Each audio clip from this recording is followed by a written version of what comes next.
बहुत बहुत स्वागत है आपका। आप देख रहे हैं प्राइम टीवी। मैं हूं आपके साथ अदिति मिश्रा। जम्मू कश्मीर के पहलगाम में हुए चमरपंथी हमले के बाद भारत ने पाकिस्तान के साथ सिंधु जल संधि को रोक दिया है। यानी अब इस संधि के मुताबिक भारत पाकिस्तान के साथ कोई भी जानकारी साझा नहीं करेगा और ना ही इस संधि से जुड़ी किसी बैठक में हिस्सा लेगा। भारत के इस फैसले के बाद से पाकिस्तान में खलबली मची है। पाकिस्तान गीदड़ भभकी देते हुए भारत को अंतर्राष्ट्रीय कानून का ज्ञान दे रहा है। आखिर क्या है सिंधु नदी समझौता और इस समझौते पर रोक से कैसे पाकिस्तान हो जाएगा बूंद बूंद के लिए मोहताज, ये बताएंगे आपको। लेकिन इससे पहले ये रिपोर्ट देखिए और समझिए कि सिंधु नदी प्रणाली क्या है और क्या है सिंधु नदी समझौते का इतिहास। The Indus Waters Treaty of 1960 will be held in abeyance with immediate effect until Pakistan credibly and irrevocably abjures its support for cross-border terrorism. आतंक के आकाओं को, दहशत गर्दों के रहनुमाओं को, नापाक इरादों वाले कायर पाकिस्तान को उसकी असली औकात दिखाने के लिए भारत सरकार ने 5 बड़े ऐलान किए। इनमें सबसे पहला और सबसे अहम ऐलान था 1960 के उस सिंधु जल समझौते पर रोक लगाना जो भिखमंगे पाकिस्तान की लाइफलाइन है। इस ऐलान के बाद से ही पाकिस्तान में अफरा तफरी है। पाकिस्तानी प्रधानमंत्री शहबाज शरीफ मीटिंग पर मीटिंग कर रहे हैं। आखिर क्या है सिंधु जल समझौता जिस पर रोक से पाकिस्तान बिलबिला गया है? ये समझने से पहले आपको सिंधु नदी प्रणाली के बारे में समझना चाहिए। दरअसल सिंधु नदी प्रणाली दुनिया की सबसे बड़ी नदी घाटियों में से एक है जो 11,65,000 वर्ग किलोमीटर में फैली है। इसकी कुल लंबाई 2,880 किलोमीटर है। इस नदी का उद्गम तिब्बत में कैलाश पर्वत श्रृंखला के बोचारचू ग्लेशियर से होता है। लद्दाख और ड्रास्कर रेंज के बीच उत्तर पश्चिम दिशा में बहने के बाद ये लद्दाख और बाल्टिस्तान के माध्यम से गुजरती है और दार्दिस्तान क्षेत्र में चिल्लर के पास पाकिस्तान में प्रवेश करती है। सिंधु नदी दक्षिण की ओर बहती है और पंचनद से जाकर मिलती है जो कि मिठन कोट के ऊपर है। ये पंचनद नाम पंजाब की 5 नदियों सतलुज, ब्यास, रावी, चेनाब और झेलम के लिए लिया जाता है और ये वही 5 नदियां हैं जो सिंधु नदी के साथ मिलकर इंडस वाटर ट्रीटी यानी कि सिंधु जल समझौते का आधार हैं। अब आइए जानते हैं कि सिंधु नदी समझौते का इतिहास आखिर क्या है। ब्रिटिश राज में सिंधु नदी घाटी पर नहर का निर्माण कराया गया था। वहीं बंटवारे के बाद जब भारत का बंटवारा हुआ तो पूर्वी पंजाब भारत के पास और पश्चिमी भाग पाकिस्तान को मिला। सिंधु नदी घाटी को भी बांटा गया लेकिन इसके पानी के लिए पाकिस्तान भारत पर निर्भर था। पूर्व और पश्चिम पंजाब के चीफ इंजीनियर्स के बीच 20 दिसंबर 1947 को एक समझौता हुआ। इस समझौते के तहत पानी का निश्चित हिस्सा भारत को 31 मार्च 1948 तक पाकिस्तान को देते रहना तय हुआ था।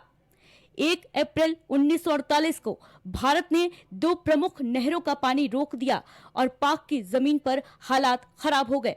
भारत के इस कदम के कई कारण बताए गए। इनमें से एक था कि भारत कश्मीर के मुद्दे पर पाकिस्तान पर दबाव बनाना चाहता था। हालांकि बाद में हुए समझौते के बाद भारत पानी की आपूर्ति जारी रखने पर राजी हो गया। 1951 में प्रधानमंत्री जवाहरलाल नेहरू ने टेनली वैली अथॉरिटी के पूर्व प्रमुख डेविड लिलियंथल को भारत बुलाया। लिलियंथल पाकिस्तान भी गए और वापस अमेरिका लौटकर उन्होंने सिंधु नदी घाटी जल बंटवारे पर एक लेख लिखा। ये लेख विश्व बैंक के प्रमुख और लिलियंथल के दोस्त डेविड ब्लैक ने भी पढ़ा। उन्होंने भारत और पाकिस्तान के प्रमुखों से इस बारे में संपर्क किया और फिर दोनों पक्षों के बीच बैठकों का सिलसिला शुरू हुआ।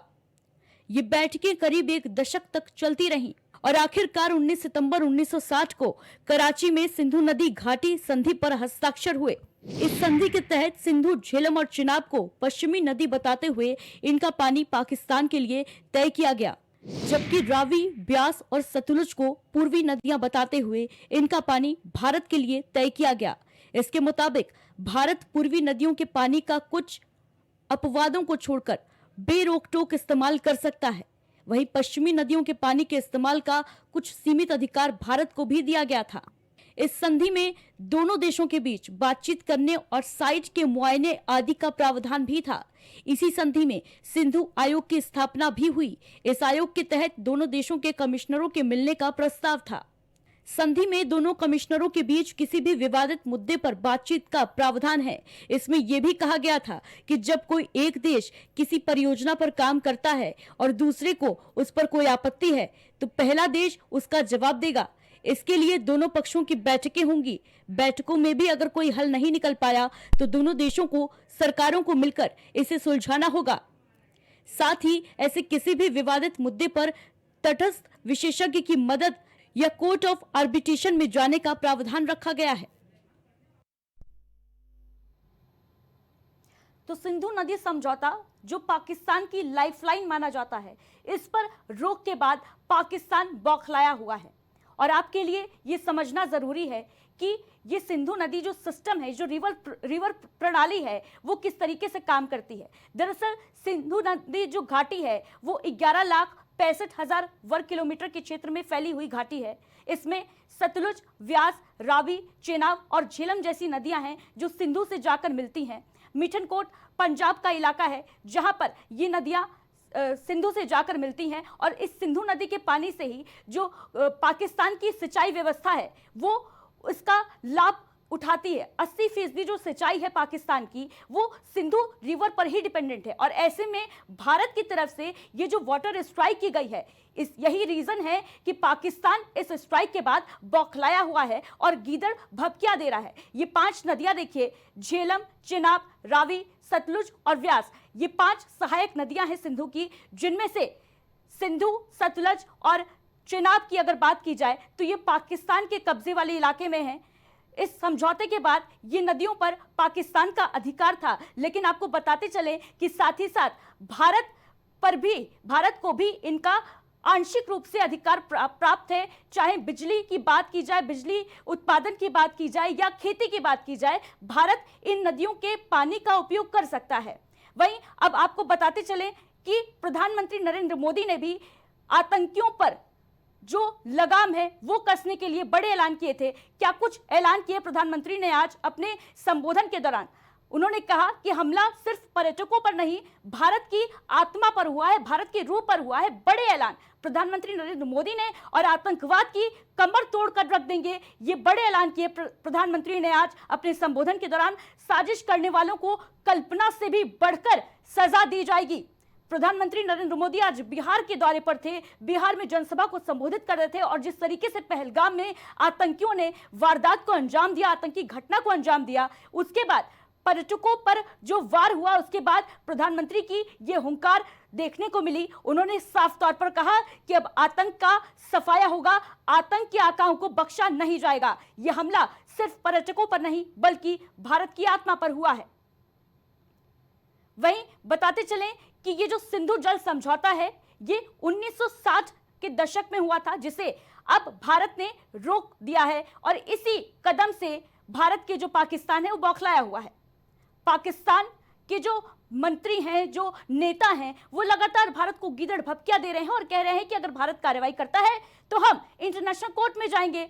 वहीं दूसरी तरफ पाकिस्तान उच्चायोग के रक्षा नौसेना के जो अधिकारी थे उनको भी वापस बुला लिया गया है, भारत ने वापस भेज दिया है। भारत से 1960 में यह सिंधु जल समझौता किया गया था। तो डिप्लोमेटिक स्ट्राइक और वाटर स्ट्राइक, इसके अलावा डिजिटल स्ट्राइक भी भारत के द्वारा की गई है, जिसके बाद जो पाकिस्तान है पूरी तरीके से बौखलाया हुआ है। वहीं बताते चले कि जो भारतीय वायुसेना है वो भी लगातार एक्शन मोड में नजर आ रही है, युद्धाभ्यास भी जारी है। और ये 2 तस्वीरें देखिए, सिंधु जल संधि जो है वो किस तरीके से काम करती है। पश्चिमी नदियां जो हैं, जैसा कि हमने आपको पहले भी बताया, पाकिस्तान के कब्जे वाले इलाके में है या पाकिस्तान को इनका अधिकार दिया गया था इस सिंधु जल समझौते के तहत, और इसमें भारत बिजली और खेती का सीमित अधिकार भारत को प्राप्त है।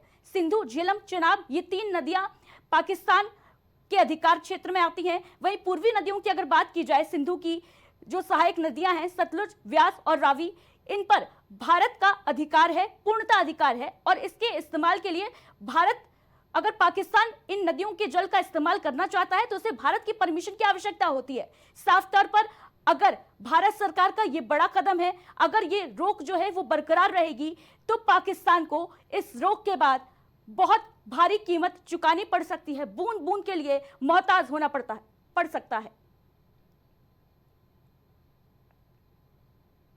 बताते चलें कि वाटर स्ट्राइक के बाद अब पाकिस्तान की शामत आ गई है और पाकिस्तान की आबादी पानी के लिए सिंधु और उसकी 4 सहायक नदियों पर निर्भर है।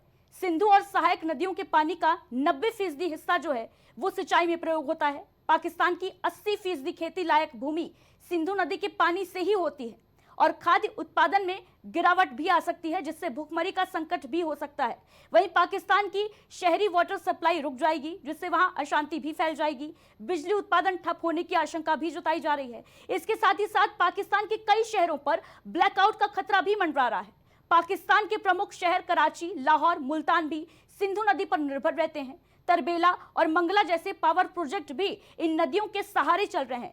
साफ तौर पर अगर बात की जाए तो भारत ने जिस तरीके की वाटर स्ट्राइक पाकिस्तान पर की है, और आपको साथ ही साथ बताते चलें कि 1965 की जंग में भी पाकिस्तान के साथ सिंधु जल संधि समाप्त नहीं की गई थी। उस वक्त भारतीय सेना लाहौर तक कब्जा करने के लिए पहुंच चुकी थी। इसके बाद 1971 की भी लड़ाई हुई, करगिल का वॉर भी हुआ, लेकिन पाकिस्तान पर इतनी बड़ी डिप्लोमेटिक स्ट्राइक कभी नहीं देखी गई। लेकिन आज भारत सरकार के एक्शन के बाद पाकिस्तान पूरी तरीके से बौखलाया हुआ है, इस फैसले को गैर कानूनी बता रहा है। पाकिस्तान अब इस फैसले के खिलाफ वर्ल्ड बैंक का दरवाजा भी खटखटा सकता है, क्योंकि उसी के मध्यस्थता से दोनों देशों के बीच सिंधु जल समझौता हुआ था। हालांकि भारत के पास ये दलील है कि समझौते को स्थायी तौर पर रद्द नहीं किया गया है, लेकिन आतंक के खिलाफ एक्शन न लेने की वजह से फिलहाल के लिए इस संधि पर रोक लगा दी गई है।